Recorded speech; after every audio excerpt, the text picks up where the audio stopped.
Hello everyone. Today, I'm honored to share another deeply moving story with you. Set against the tumultuous backdrop of World War II. It's a tale that takes us to the heart of occupied Paris, where defiance is sewn into every thread and courage is measured in quiet stitches. Titled The Seamstress's Hidden Threads.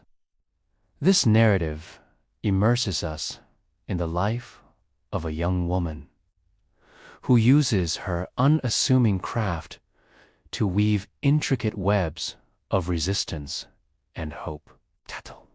What happens when a simple needle and thread become powerful tools against tyranny, and the bonds of family, love, and shared emotion are tested by the profound loneliness of war. I hope Liana's journey resonates with you as much as it does with me. The muted, almost hypnotic hum of my sewing machine, a rhythmic, tireless companion, was the only constant in our small, cluttered apartment above the fabric shop on Rue du Dragon. For me, Liana, 22 years old, my fingers perpetually pricked by needles and stained with dye, the worry mechanism was both a peculiar, unexpected comfort and a constant, aching reminder. Each precise stitch I made, each careful seam I turned, marked the slow, agonizing passage of time, a painful testament to how profoundly my loneliness had deepened, settling like a cold shroud, since the German occupation had suffocated our beloved Paris, silencing its very soul. Before the war, this very apartment, now so quiet, had been a vibrant tapestry of family life, woven not just with laughter and the joyful rustle of fine fabrics, but with dreams. My father, a master tailor with a meticulous eye for detail and a booming, infectious laugh, would fill the shop below with the rich, comforting scent of new wool, crisp cotton, and his cheerful, endless banter with customers and suppliers.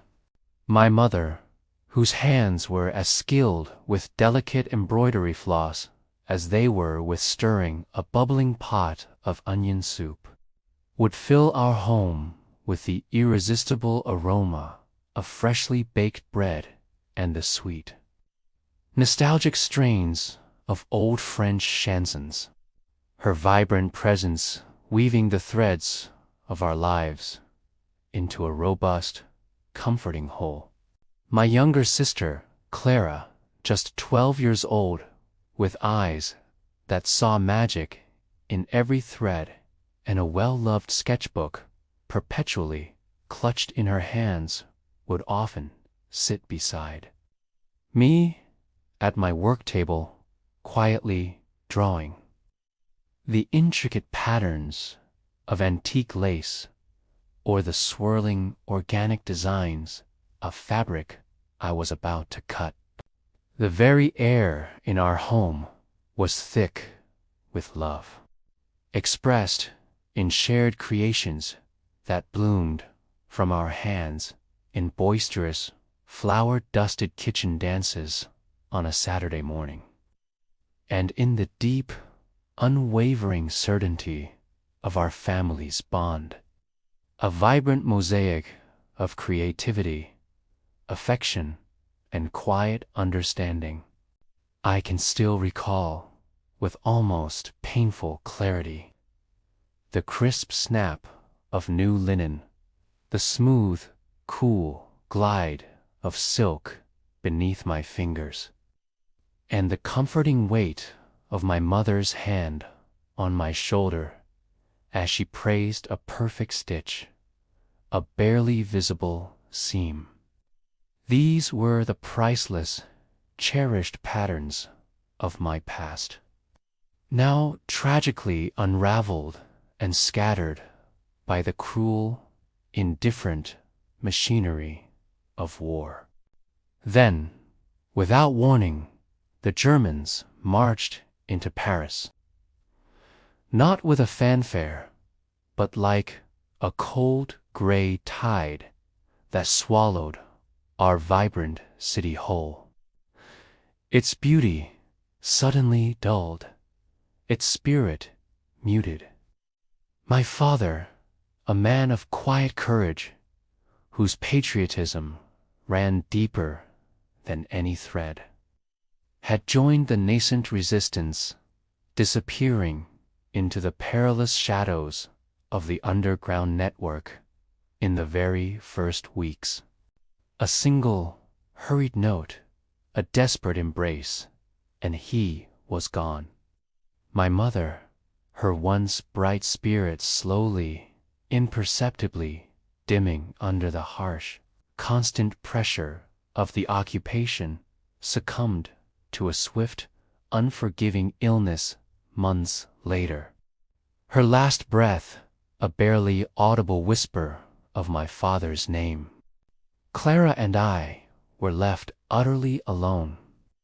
Two fragile figures, adrift in a city transformed by occupation. Our small apartment, once so full of warmth, now a cold, vulnerable fortress against the pervasive dread that seeped in from the streets. The vibrant tapestry of our family life had been brutally ripped apart, leaving gaping, aching voids that no amount of sewing, no matter how intricate, could ever hope to mend. I clung to my craft, a lifeline in the churning waters of despair, transforming our small apartment into a silent, almost frenetic workshop. My skill as a seamstress, honed by years at my father's side, became my anchor, my only refuge. I took in mending, alterations, anything to earn enough for the meager rations that kept us alive. The Germans, surprisingly, left us largely undisturbed. Even an occupying force, with all its brutality, seemed to require clothes repaired, uniforms mended. But my true work, the work that consumed my every waking thought and kept my spirit from utterly breaking, was far more dangerous. Through my father's contacts, a desperate whisper from the shadows, I had been recruited by the resistance. My quiet, seemingly innocent craft became a vital, secret tool. I meticulously sewed coded messages, tiny, almost invisible threads of intelligence, into the linings of seemingly ordinary coats, into the hidden hems of dresses, into the intricate embroidery on handkerchiefs. These were not just garments. They were secret blueprints for sabotage, intelligence on troop movements, routes for safe passage for downed pilots or desperate families. This was my quiet war, fought not with guns, but with needle and thread, driven by a fierce, burning loyalty to my lost family and the enduring hope for a free Paris, a Paris that would sing again. The constant anxiety of discovery, the cold, paralyzing fear of a sudden, brutal inspection, was a sharp blade of emotion that never dulled. always pricking at my nerves, making every customer a potential threat, every carefully placed stitch a life-or-death gamble. Clara, my little sister, her already small frame weakened by persistent hunger and the oppressive atmosphere that permeated every breath we took, often spent her days huddled in a small, sunless corner of the apartment, lost entirely in her beloved sketchbooks. Her drawings, once whimsical scenes of impossibly vibrant flowers and dancing figures, had become abstract, geometric patterns, intricate designs that were, to me, haunting symbols of her retreat from a world too harsh, too ugly to bear. She would draw them over and over, sometimes whispering to herself a faint, almost inaudible murmur. Like the threads, Liana, like the threads.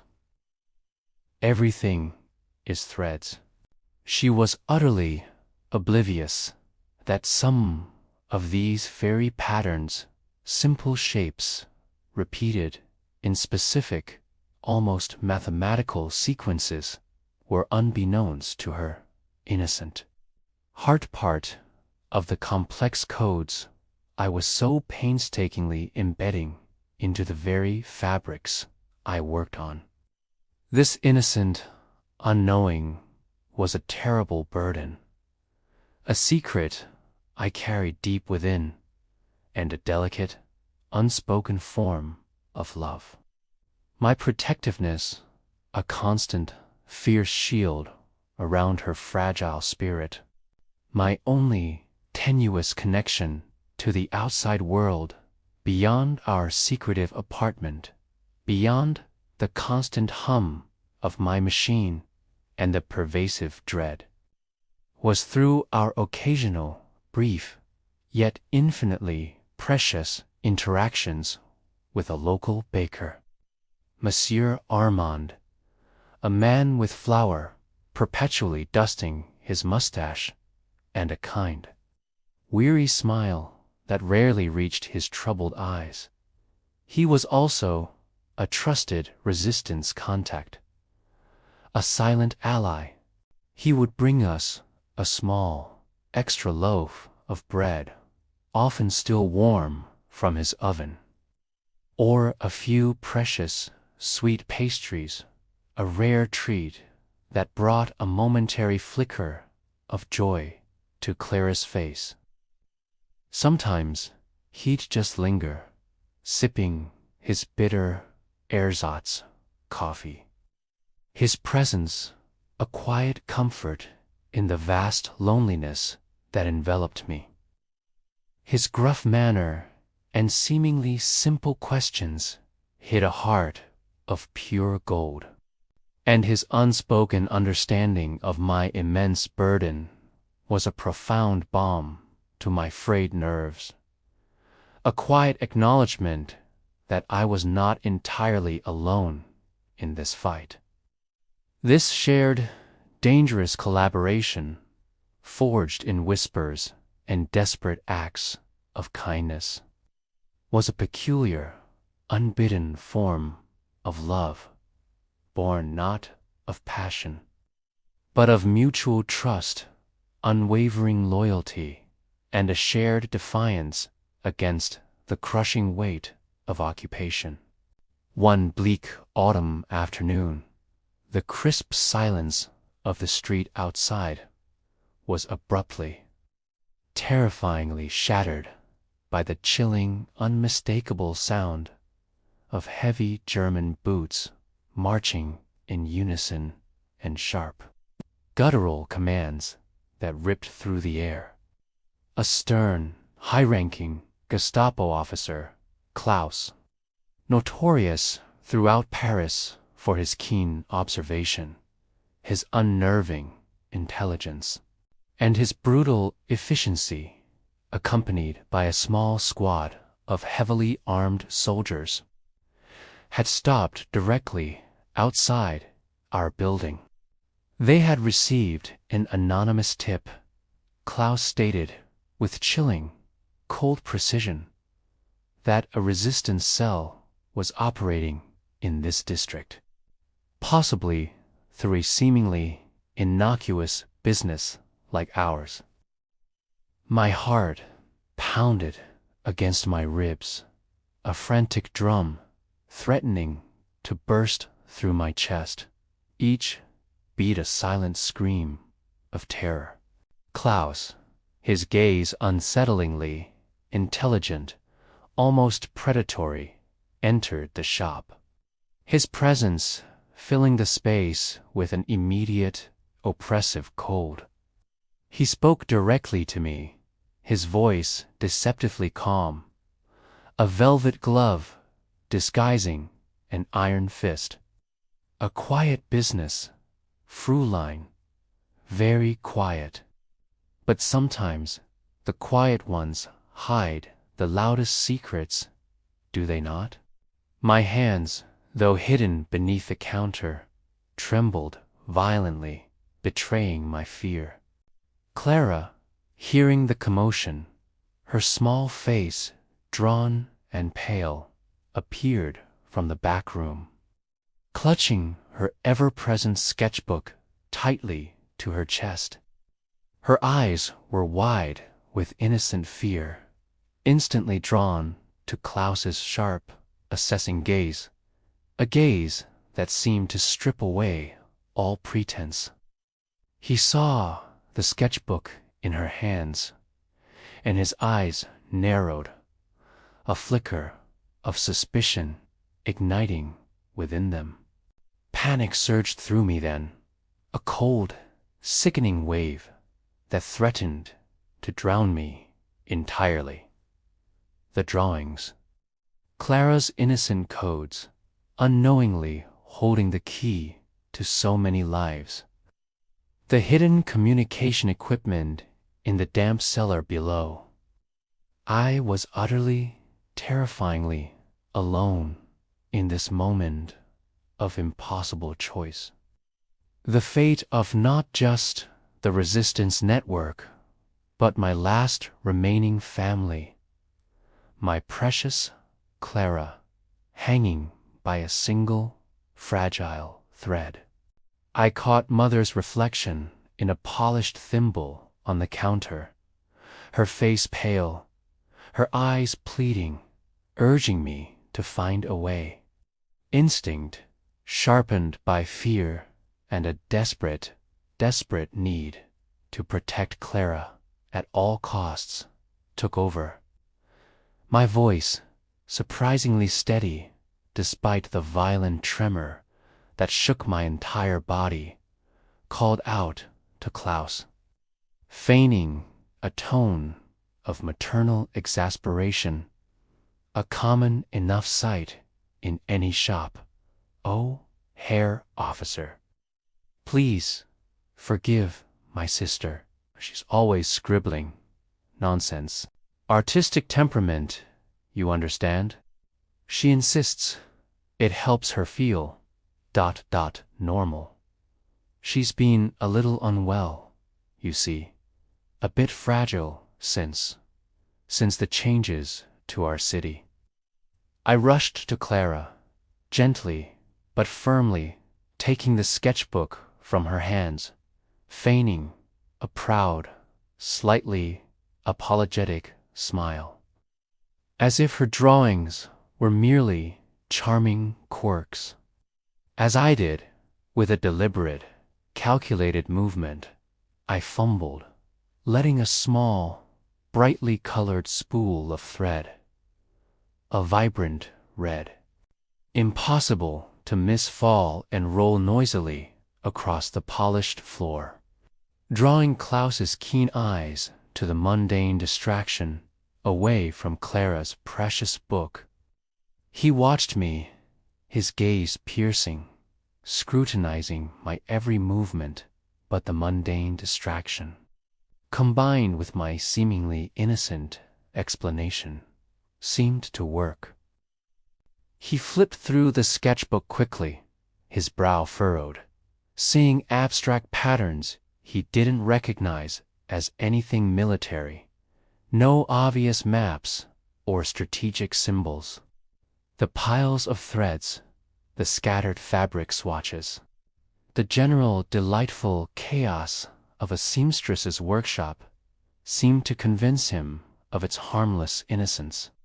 The search was long and humiliating. The soldiers tearing through stacks of fabrics, probing roughly behind shelves, but they found nothing. Our shop, though bruised and scarred by their invasive presence, had protected its deepest secrets. As Klaus finally left, his angry shouts echoing into the distance, his mission unfulfilled, I felt a wave of profound, shaking relief mixed with a chilling understanding of just how terrifyingly close we had come to utter ruin. I looked towards the window, watching his retreating, menacing form, a silent, profound understanding passing between me and Armand, who had watched, tense and pale, from his bakery door across the street. Weeks later, a desperate message, scribbled on a tiny piece of brittle paper and discreetly slipped into a coat lining I was mending, reached my hands. It was from the resistance network. My father, weakened by brutal interrogations, his spirit almost broken, needed immediate extraction and critical medicine. He was in a safe house near the Seine, barely clinging to life, but the German patrols in that sector were particularly heavy, relentless. It was an impossible mission, too dangerous for anyone else, too visible.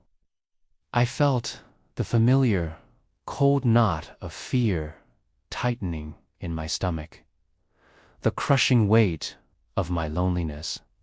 How could I possibly do this alone? I thought of my father, his kind eyes, his unwavering spirit, his strength that had once felt boundless. I thought of my mother, gone, but ever present in my most cherished memories, her gentle spirit, a guiding light. I thought of Clara, my precious sister, depending on me entirely, her innocent life, a fragile beacon, driven by a surging wave of desperate emotion. The raw primal ache of love for my father, the sharp, agonizing sting of fear for my own life, and an indomitable will to act that transcended all else, and an unwavering love for my fragmented family. I made a reckless, terrifying decision. I would go. There was no other choice. Under the deepest, most impenetrable cover of night, I prepared. My movements precise and practiced, like preparing a garment. I used my intimate knowledge of the city's labyrinthine back alleys and forgotten passages, routes known only to seasoned tailors and resourceful street vendors. I slipped out of the apartment, not through the front door, but through a hidden service entrance I had discovered years ago.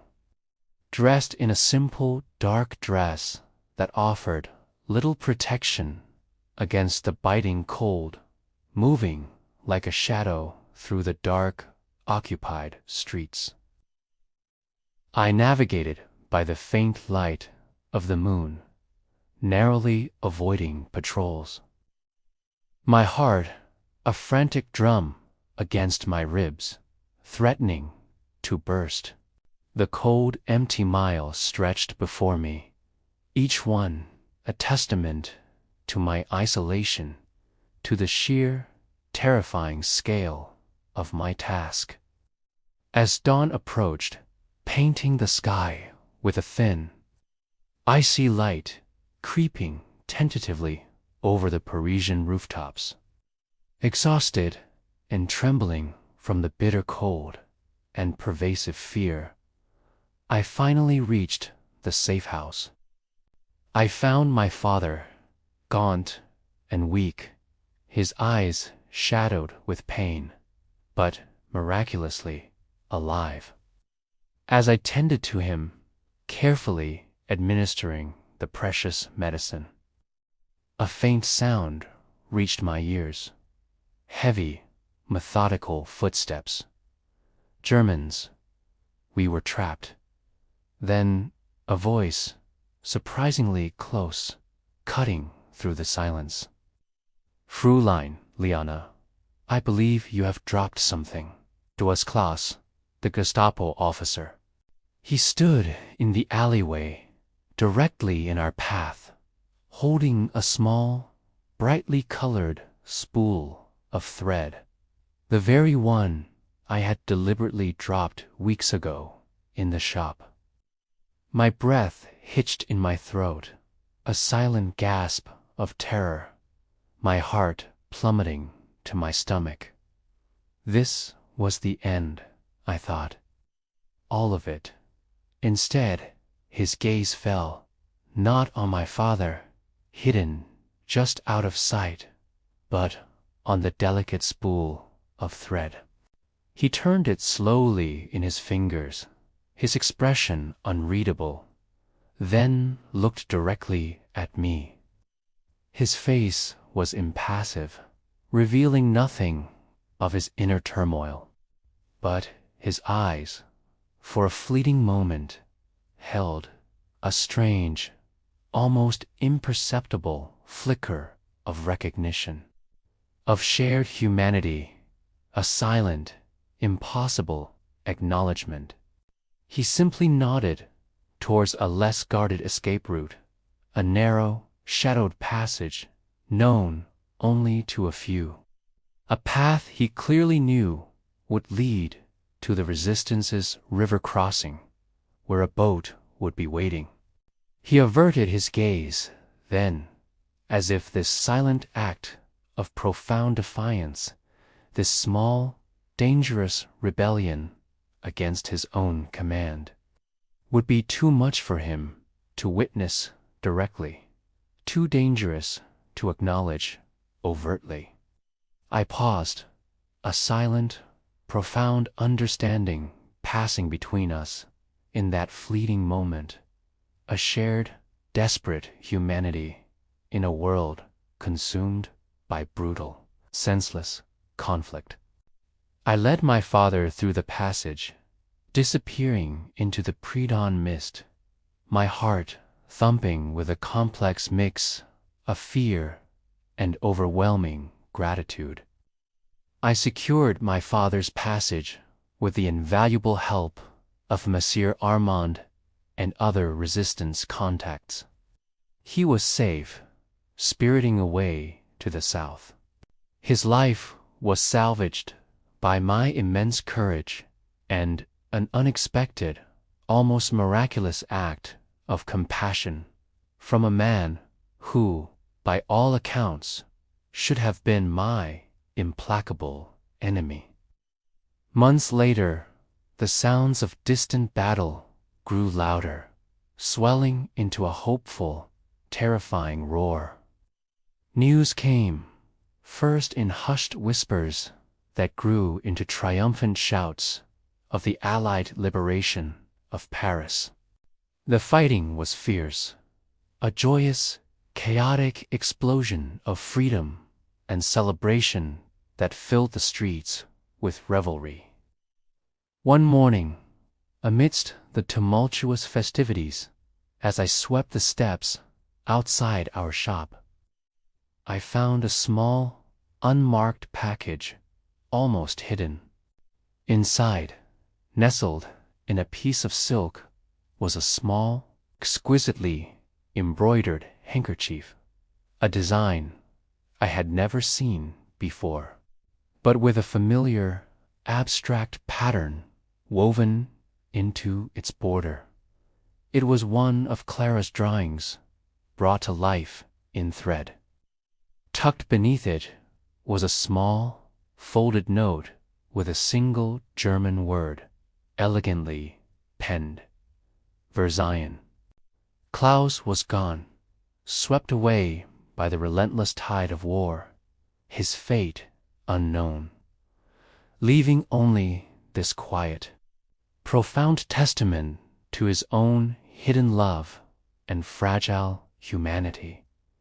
A silent, poignant farewell, a final, shared secret between us. Paris would eventually heal, slowly, painstakingly, from the deep, ugly scars of occupation. The wounds fading, but never truly disappearing. My father, though forever changed by his ordeal, returned to his shop, his hands slowly regaining their old skill, his laughter a little softer. Clara, her health improved, still drew, her patterns now imbued with a strange, beautiful depth, a silent language of her own. The family I yearned for would always remain incomplete, a profound absence that would never entirely leave me, a shadow in the corner of my heart. But the spirit of resistance, nurtured in the quiet corners of our shop, would bloom anew, stronger than ever. I would never forget the suffocating loneliness I had carried, the raw, visceral emotion of my constant fear. The profound love that had driven me through the darkest hours and the silent, utterly unexpected compassion of a stranger on the other side of the conflict. Our shop, once just a place of fabric and thread, would forever stand as a silent witness to a courage born of desperation, and precious secrets kept safe through the darkest of times. Its quiet hum now, echoing not just with the whir of machines, but with a vibrant, enduring truth of hope forever free.